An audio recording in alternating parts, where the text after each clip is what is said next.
Meu nome é Emily Martins, tenho 21 anos e eu morava no Pinheiro, na rua Travessa Jardim Alagoas.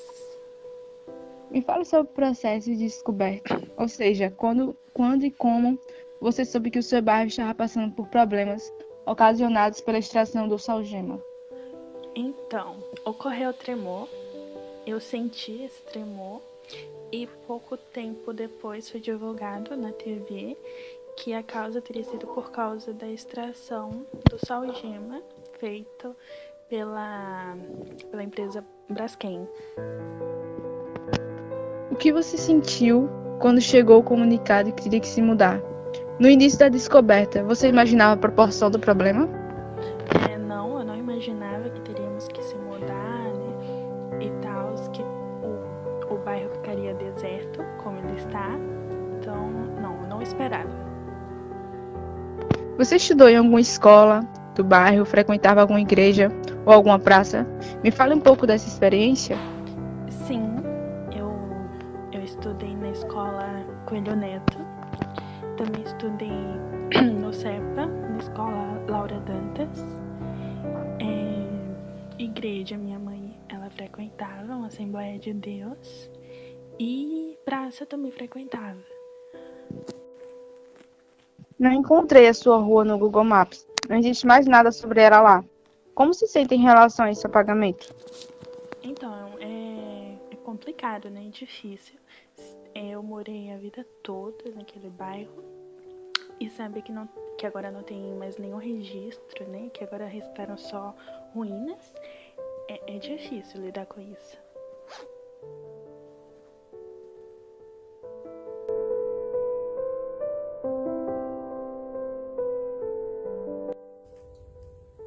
Olá, gente. Vocês podem, por favor, se identificar, nome, idade e profissão? Olá, meu nome é Emerson, tenho 32 anos, trabalho como motorista.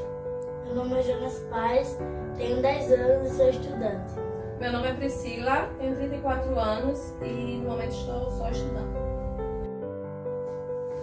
Então, gente, vocês poderiam falar um pouco sobre o processo de descoberta, quando, como vocês souberam que o bairro estava passando pelos problemas ocasionados pela extração da salgema? Bom, infelizmente, foi no dia do meu aniversário, 3 de 3 de 2018, que foi quando a gente ouviu o primeiro abalo, tremor, que foi uma coisa inesperada, até porque a gente nunca tinha sentido, Então foi muito tenso, Várias pessoas saíram assustadas na rua, uma falando com a outra, perguntando o que tinha acontecido, e ali a gente não tinha noção do que estava por vir,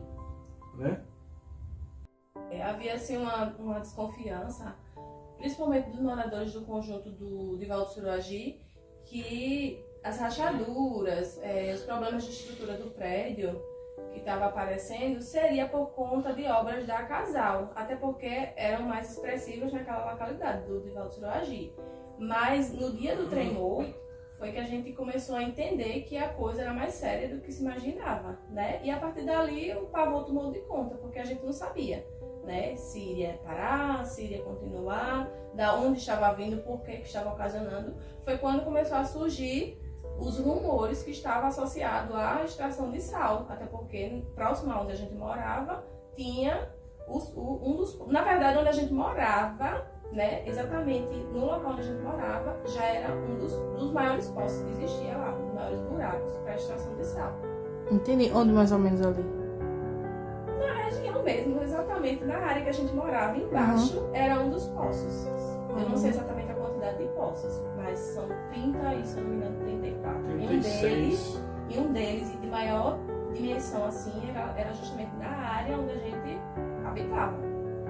Era a vida de vocês antes de Braskem, antes de descobrir tudo o que estava acontecendo? Bom, Carol, a minha vida era muito boa, até porque a minha vida toda foi ali. Então eu tinha muitos amigos, família não muito, mas poucas, mas eu digo em geral amigos. Então a minha infância foi ali. Então para mim foi tempos maravilhosos, muito bom a convivência, isso não tenho o que dizer que de ruim, só coisas boas. Bom, lá foi o lugar que eu nasci, que eu convivi lá com a minha família. Lá morava toda a minha família junto no mesmo lugar. Tinha amigos, tinha primos que sempre ficavam comigo lá, né? E foi muito bom minha infância lá. No meu caso, eu cresci lá naquele território, minha família todos moravam juntos, assim, literalmente no mesmo terreno, casa colada com casa. Então a gente contava muito com o apoio um do outro, né? A gente não tinha preocupação com despesa de deixar criança em determinado local, porque daí a gente tinha um apoio familiar, né? Todo mundo se ajudava, enfim, amizades, né? Que a gente tinha naquela redondeza, como também a questão de acessibilidade, né? Por ser um bairro muito bem localizado, então tudo era muito acessível, tudo era muito fácil, tudo estava na mão, então era muito tranquilo viver lá no Pinheiro. Certo, gente. Diante de tudo isso, como foi que toda essa situação afetou a rotina de vocês? O que foi que mudou a partir do momento em que vocês precisaram sair da casa de vocês? Bom, para mim particularmente, eu acho que mais dificuldade que eu tive foi de termos de trabalho, né? Porque lá o meu trabalho era um pouco próximo, né? Então, para mim era muito bom. E a partir do momento que eu saí de lá, ainda tive que procurar uma casa, né? Porque sobre a parte da indenização a gente não tinha ainda. Então eu tive que procurar a casa, achei casa um pouco longe, então dificultou muito. E também questão das coisas próximas que lá tinha, né? Tipo, a gente procurava um médico, ali tinha um supermercado bem perto da nossa casa, o centro muito próximo, né? Então, a partir do momento que a gente saiu, foi muita dificuldade de várias coisas, né? Não só de trabalho. No caso, a questão de adaptação mesmo, porque se eu contava com o apoio da minha família para cuidar dos meninos, hoje eu já tenho a obrigação, né, porque eu tenho a necessidade de trabalhar, de parte do meu salário ter que pagar uma creche para poder cuidar deles. Questão também de transporte. Lá existiu N vezes que eu fui ao centro a pé, andando, sabe? Por ali pelas mediações de Bom Parto. E hoje você se vê obrigada a estar no transporte público e de péssima qualidade, né? Porque além de ser longe, é extremamente cheio o transporte público aqui em cima. Então, assim, mudou muita coisa, dificultou bastante a nossa vida a partir do momento que a gente saiu de lá, né, e passou a habitar num bairro que, pelas condições que nos foi oferecida, né, não nos restou escolha. A gente teve que realmente vir para essa localidade. Quando a gente saiu de lá do Pinheiro, eu senti muita falta da minha família, né? Porque todo mundo era junto lá. E agora que eu vim morar aqui, no Estáquio, eu não consigo mais conviver com a minha família. Eu não consigo... Lá eu ia todos os dias, brincava, ia na casa da minha família. Mas agora não é assim mais. Isso que eu sinto dificuldade. Sente saudade. Sinto saudade, Uhum. Então, o que vocês sentiram quando chegou o comunicado que vocês teriam que se mudar? No início da descoberta, vocês imaginaram a proporção do problema? Bom, eu não imaginava, nunca imaginei a realidade, né, dessa proporção toda que teve, né? Tipo, eu pensei que era apenas um tremor, que nunca tem acontecido na realidade, né? Que era apenas um tremor, que isso foi por acaso, não ia acontecer mais. Aí foi quando, na realidade, a gente não recebeu o comunicado primeiro. A gente teve outras pessoas que receberam antes da gente. E aí a gente já percebeu a proporção que já andava. E a gente, quando recebeu, foi que a ficha caiu. Na realidade, não tinha caído. Vendo as pessoas recebendo esse comunicado, e a gente não estava, tipo, acreditando. Mas quando a gente recebeu o comunicado, aí a ficha caiu. Foi muito, muito triste, né? Porque a gente não esperava sair, né? Do nosso canto, do nosso lar.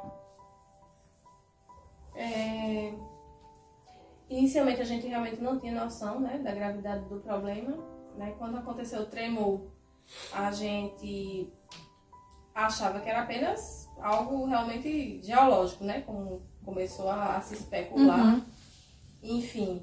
E a sensação, né, de quando chegou realmente de fato o comunicado que a gente teria que abandonar, né, as nossas casas, primeiro é de desespero, porque a gente começa a se questionar: para onde é que a gente vai? Aonde é que a gente vai reconstruir a nossa vida, né? Questão de vínculo, de escola para as crianças, enfim. E ao mesmo tempo, a sensação é você tá deixando não só bens materiais, mas toda uma história para trás, no meu caso, porque eu cresci ali, a minha família estava ali. Então eu estava abrindo mão de fato, né? Tendo que me como é que eu posso dizer? Largar da minha história de vida. Largar da minha história no bairro, da convivência, de tudo que a gente viveu ali, enfim, tinha que deixar para trás, né? E da pior forma possível, porque a gente foi na pressão mesmo, né? Vai ter que sair, a gente não tinha escolha, vou sair tal tempo, vou sair tal hora, não, tem que sair. O prazo era determinado e a gente tinha que cumprir, tinha que obedecer. Foi muito triste, né, quando disseram que a gente ia sair de lá, né, porque disseram que a gente ia ter que sair mesmo. Eu fiquei muito triste, porque eu nasci lá, né, e eu fiquei muito triste quando eles disseram isso. Não foi uma escolha, né, tipo, vamos se mudar. Uma exigência. Foi uma exigência. Foi algo que foi, tinha que sair, não tem nem o que fazer. Foi algo que foi tirado de vocês. Desde quando vocês moravam ali naquela localidade? Qual é a história que vocês construíram com aquele bairro? Eu na realidade, eu não nasci especificamente lá, né? No Pinheiro. Eu nasci no Farol, em si, ali naquela redondeza, né? Mas quando eu fui para a parte do Pinheiro mesmo, eu acho que eu tinha os meus 8 anos por aí. Então, particularmente uns 18 a 19 anos passei ali. E a minha convivência era das melhores que eu tinha, né? Porque eu aprendi as coisas que hoje eu sei de lá, né? Então a gente acaba tendo essa convivência, esse amor, né, pelo local, né? Então, experiência sem igual, né? A gente tá, na realidade está nos nossos corações ainda, né? A gente nunca vai esquecer. É uma questão se chama emocional. Quando a gente lembra, a gente se emociona, não tem como. Então, é isso. É muito doloroso, na realidade, né? Lembrar disso. Eu nasci lá, né? Nasci lá, fiquei até 7 anos lá. E depois disso, eu se mudei. Mas foi muito triste. Eu nasci lá, né? Aí, quando disseram que a gente ia se mudar, foi muito triste. Eu nasci lá, né? No bairro. Cresci lá, em convivência com a minha família, com os meus familiares. E a história que eu tenho com o bairro é realmente complexa, porque naquele bairro a gente tinha não só a convivência escolar, tinha a parte religiosa, né? Lá no bairro, meus avós de fato fizeram uma história que eu cresci ouvindo. Olha, seu avô participou desde sempre de igreja tal. Aqui ele fundou um conjunto que foi o primeiro conjunto de senhoras do estado de Alagoas. Então, assim, é um bairro que pra mim foi a minha história. Entendo. Eu já emendo na próxima pergunta, que é se no caso estudou em alguma escola do bairro, se vocês frequentavam alguma igreja, alguma praça. E na verdade, assim, de fato, como foi esse desvínculo com essas instituições dentro? Sim. Na verdade, a escola que eu estudava ficava em frente à minha casa, né? Era uma escola que também já vinha de tradição. Meus pais estudaram lá. Eu estudei lá. O meu filho, que agora tem 10 anos, estudou lá. Então, assim, a experiência que a gente tem é que era tudo muito acessível pra gente. E não tinha dificuldade. A gente não tinha dificuldade com questão de acessibilidade à saúde, questão de acesso à educação, né? Enfim, era tudo muito prático, por assim dizer. Era tudo muito prático. Não sei se pela questão de ter nascido lá e já ter tido esse contato desde sempre, né? Mas eu acredito que a realidade do bairro, pela sua localização, né, é diferente dos outros bairros. Como a minha mãe disse, né, eu estudei lá na escola que ela falou, estudei muitos anos lá, né, e foi muito bom.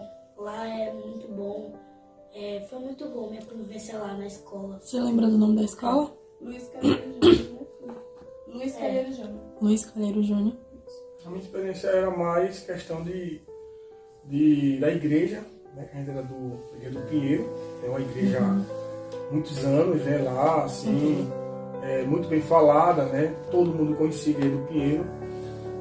Tem também o trabalho que eu já tinha citado, né, na pergunta que ela fez anterior, né, da acessibilidade que eu tinha para o meu trabalho, que era muito boa também. Estudei sempre também ali no CEPA, né, no Afrânio Laje também também, fez parte também, que hoje também não existe mais. Então...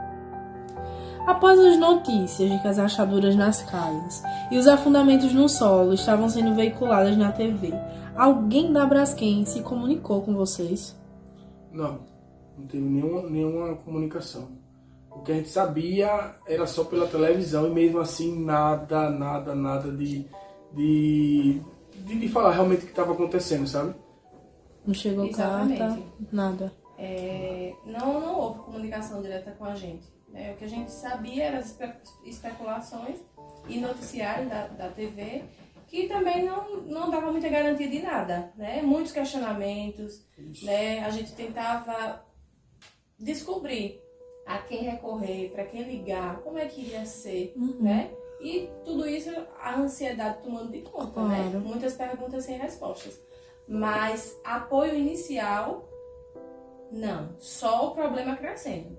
Inclusive, o nosso imóvel era um imóvel novo, que não fazia nem, acho que 1 ano no mínimo de construção, e já apresentava rachaduras. E a gente questionava, né, se poderia concluir, porque a gente ficou com 70% do imóvel acabado apenas. Né? A Defesa Civil chegou na nossa casa e disse: vocês não podem mais prosseguir com a finalização do imóvel de vocês. Então, a gente habitava no imóvel onde 70% do imóvel era rebocado, com piso, tinha tudo organizadozinho. E a parte da sala, por exemplo, que era onde a gente recebia visita, era no tijolo cru, né?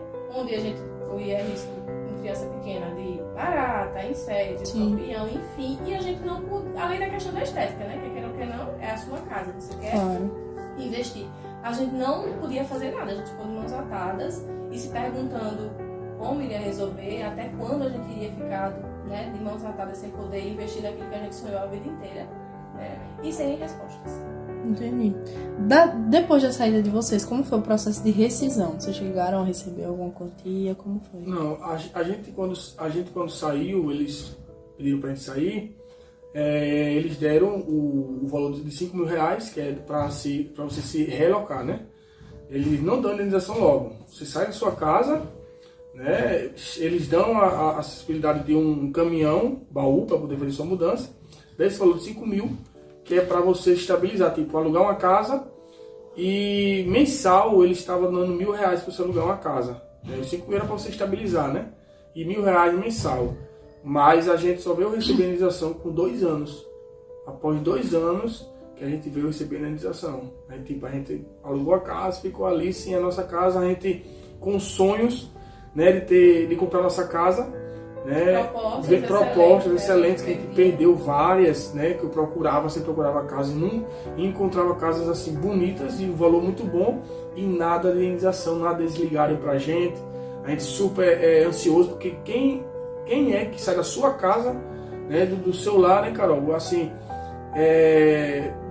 do seu conforto, né, para ir para uma casa que não é sua, né, que você não é o seu sonho ali, né, e você tem outras que você quer comprar e você não pode porque nada de dinheiro, né? Então, pra gente foi 2 anos péssimos, né, 2 anos de muita ansiedade, 2 anos de muita tristeza, 2 anos de muita angústia, né? Porque não sabia quando é que a gente ia receber esse valor, né? Então foi assim, esses 2 anos foi péssimo mesmo que a gente passou. Em relação à questão do apoio para a realocação, para a gente sair do lugar, de fato, quando eles se pronunciaram, né, se comunicaram com a gente, eles ofereceram esse auxílio para a gente se realocar, né? Mas questão de valor, quanto ia ser pago, até para a gente poder pesquisar casas e já trabalhar em cima da realidade, daquilo que ia ser pago. Porque quer queira ou quer não, a gente acaba tendo uma noção, né? Por ouvir alguém falar, eu morava no imóvel tal e já recebi tanto. A gente criava assim uma expectativa. Mas quando a gente ligava para o centro de apoio, né, que eles criaram lá, não tinha nada concreto, né? Não existia nada concreto. Enfim, a angústia foi justamente essa, porque não existia garantias, né? A única coisa que a gente tinha era obrigações, pressões de se retirar, né?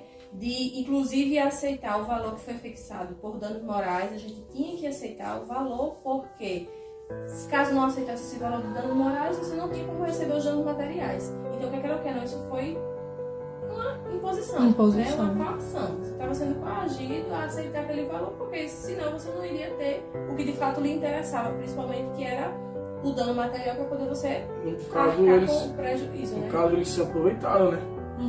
Da situação que estava vivendo, desespero, né? De juntar uma coisa com a outra, você foi obrigado a aceitar aquele valor, mesmo sabendo que não era aquele valor. Por quê? Porque a gente antes tinha pesquisado, antes a gente tinha chamado pessoas que entendem do valor da casa, né? E, tipo, foi realmente, eles foram uma jogada para poder a gente aceitar, não teve outra escolha. E assim, quanto mais se demora, mais a gente vai ficando emocionalmente frágil, né? Mais o desespero vai tomando conta, né? Mais você quer resolver a situação. E parece que é no momento desses que a empresa chega para oferecer proposta X, sabe? E pegar você no momento que você quer resolver. Às vezes você nem pensa no que está fazendo, você quer resolver, né? E quando a gente fala assim de questão de valorização do imóvel, a gente tem uma noção do quanto nosso imóvel valia, né? Independente do que tenha acontecido. Mas o que a empresa impôs? Caso vocês queiram que seja pago a mais, a gente ainda vai ser analisado, vocês contratem um avaliador para poder dizer o quanto o imóvel de vocês vale, e a gente vai analisar se paga ou se não paga, né? A gente nunca teve, na verdade a gente não estava vendendo o nosso imóvel, a gente não tinha intenção de venda, né? Existe um problema, a gente foi forçado a sair e a gente ainda é obrigado a aceitar o valor que eles querem pagar, né? Ninguém pediu para sair de lá, ninguém botou placa na casa para vender, né? Fomos coagidos a sair, forçados a sair. E pra gente finalizar a nossa entrevista, eu tenho 2 perguntas para acrescentar. A primeira é: hoje, depois que vocês reestruturaram, de certa forma, a vida de vocês e tal, qual seria o sentimento, ou de fato qual é o sentimento de passar pelo bairro e ver o bairro daquela forma? Porque vocês viveram tudo isso, vocês sentiram tudo isso. Só que hoje o bairro, de certa forma, chegou a um resultado final. Carol, financeiramente falando, a gente pode até dizer que a nossa vida houve, sim, uma melhora, né? Houve uma melhora. Hoje a gente tem uma casa quitada, né? Finalizada, que não era o caso da de lá, apesar de que a gente tinha pretensão e tinha até o recurso para finalizar, né? Financeiramente falando, eu não posso dizer, eu seria hipócrita de dizer que eu estou numa condição péssima, né? Apesar de os valores que a gente ter recebido, foi injusto, né? Foi injusto. Mas nem tudo é dinheiro, né? A gente sabe que nem tudo na nossa vida é dinheiro. Existe o nosso emocional, existe as nossas histórias, né? Como a sensação que eu tive quando eu tive que deixar lá foi de uma borracha sendo passada na minha história com violência. Porque não era simplesmente a mudança. Eu vou me mudar, mas a partir do momento que eu sinto saudade, eu vou voltar aqui, eu vou encontrar minha família, eu vou encontrar minha tia, eu vou encontrar quem quer que seja. Não, eu vou sair daqui, isso aqui vai deixar de existir. E de fato foi. Deixou de existir a convivência, deixou de existir o lugar, hoje eu não consigo passar por lá e não me emocionar. Porque assim, é um cenário de guerra, né? E cada esquina que eu passo lá, vem um filme na nossa cabeça, melhor, na minha cabeça, né? De memórias que foram construídas naquele lugar, que dinheiro nenhum não vai conseguir arcar. Então assim, é doloroso demais, sabe? A sensação de você não poder voltar no lugar onde você viveu, né? Cresceu, fez amizades, construiu a sua história. Eu acho que isso é cruel, porque por mais que você mude de um bairro para o outro, de um país para o outro, um dia você pode se planejar e dizer assim, vou voltar para aquele lugar. Não, lá deixou de existir. Não existe mais vivência, não existe mais habitação, não existe histórias mais ali, né? Existe rastros, né? Frases de família que se lamentam nos muros, né? Pelo que perdeu. E o que perdeu, eu não falo de questão financeira, né? Porque, como eu disse a você, talvez muitas famílias estejam até melhor financeiramente falando do que quando eu estava lá. Mas histórias, né? E isso não tem preço, isso não tem preço. Como a minha falou, né? Foi muito triste, né? Não tem como eu passar por lá, por onde a gente morou, e não se emocionar, né? Dá muita saudade, porque eu cresci lá naquele lugar. Eu arrumei amigos lá, minha família era toda reunida. Então, quando eu passo por lá, eu sinto muita saudade. Sinto muito saudade de conviver lá. Na realidade, são vários sentimentos, né? Quando você passa ali, tipo, é sentimento de revolta, sentimento de tristeza, sentimento das pessoas que causaram aquilo hoje está impune, infelizmente, né? De ter destruído tantas famílias, né? Conheço pessoas que estão com depressão até hoje, pessoas que morreram, não foram poucas pessoas, e a mídia silenciou. E a causadora do problema hoje vive tranquilo, pagaram o que quiseram pagar, né? E a parte sentimental não tem como pagar. Não tem dinheiro do mundo que paga a parte sentimental quando você passa num bairro daquele que não foi uma rua, né? Foi um bairro inteiro. Né? Não só um, né? Foram mais de um bairro. Isso, tipo, quando você passa ali, como minha esposa falou, é uma cidade de guerra, né? Que você jamais ia imaginar que ia vivenciar aquilo, né? Que a gente vivenciou no tempo que a gente passou lá, e passaram hoje como a gente passa. Hoje a gente passa por ali, realmente a gente vê as esquinas que nossos filhos brincavam, vê os supermercados que a gente várias vezes comprava as coisas para a gente fazer a nossa ceia, para a gente comemorar uma festa entre a gente, né? Ver a nossa igreja que hoje não tem mais, né? Coisa que eu particularmente aceitei a Cristo ali naquela igreja do Pinheiro, né? Então isso para mim é muito doloroso, passar por ali e ver que caiu, né? Que não existe mais. Então muitos sentimentos que hoje em dia é difícil até de se explicar, né? Porque hoje não tem uma explicação para tantas coisas que tá envolvido naquela situação daquele bairro, entendeu? Entendi. Como eu disse no início, eu tinha 2 perguntas. Fiz a primeira.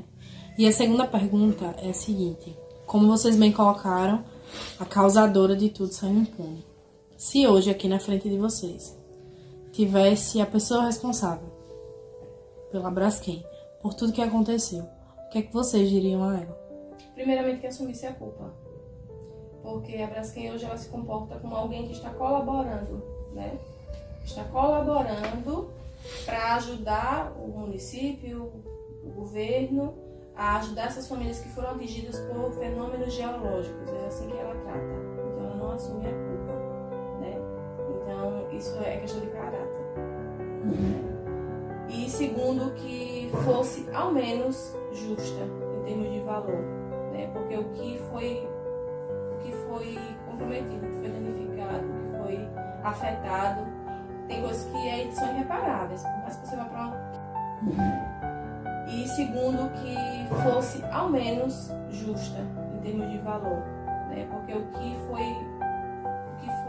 comprometido, o que foi danificado, o que foi afetado, tem coisas que são irreparáveis, por mais que você vá para 15 sessões de psicologia, 300 se quiser, né? São irreparáveis, é uma história de vida, né? É vínculo que você criou, é a sua história, né? Enfim, mas tem coisas que no mínimo, era o mínimo que ela poderia fazer, né? Questão de dignidade mesmo, porque o valor, por exemplo, que foi pago como danos morais, né? Por família, não por membro, mas por família, foi algo assim absurdo, né? Mas é como eu digo, tudo depende da situação emocional que você está. Quanto mais fragilizado você está, muito mais fácil me aproveitar de você, né? E é isso. Se hoje tivesse uma pessoa responsável pela Braskem na minha frente, o meu apelo era esse, que pelo menos fosse justo, pagasse o que fosse justo, o que é digno, sabe? Né? Já que e que fosse verdadeira, assumisse o que de fato causou, né? Mas como é aquela coisa, você vale o que você tem. Se você tem pouco, você vale pouco. Se você não tem nada, você não vale nada. Se você tem muito, você vale muito. E é o que a empresa representa para o Estado, né? Como se tem muito, né, poder aquisitivo, tem recurso, então tudo é na base do valor, né? Eu pago, a gente se ajeita por aqui, eu dou isso, eu dou aquilo, e tu fica calado, né? E por isso mesmo fica, né? É como a gente disse, existiram vidas que se foram e a mídia silenciou. Ninguém se ouviu falar. Enfim, eu acho que o sentimento é de revolta mesmo, porque eles são tratados como colaboradores, não como culpados. Né? Porque, quer ou que não, a imagem que a empresa passa é de que está sendo solícita, de que está fazendo caridade, bondade, porque a culpa não é dela. Mas como no fato a gente sabe que é. Isso é assim, é justamente o que ela falou, né? E ver essa questão realmente de perguntar a eles, né? Por que não assumir, né? Isso que eles fizeram, assumir a culpa, não ficar escondendo, né? Que hoje realmente eles até hoje nunca assumiram, na realidade, o que aconteceu, né? E a perguntar a eles o que eles fariam como dono da Braskem se tivesse a família dele no lugar, né? No lugar daquelas famílias que hoje tem famílias que perderam familiares, né? Famílias que hoje estão doentes, né? Psicologicamente falando, né? Famílias que mesmo tendo recurso, mas não conseguiu comprar a casa que queria, que vivia lá no Pinheiro. A gente sabe que foi muita gente injustiçada na realidade, né? Pessoas que poderiam receber 300 mil, receberam 150, 180, e a gente sabe que os valores das casas, né, aumentaram e muito com essa situação da Braskem, né? E ia falar para eles que eles se colocassem no lugar dessas pessoas que viveram isso e até hoje vivem, né? E é isso que eu ia falar para eles.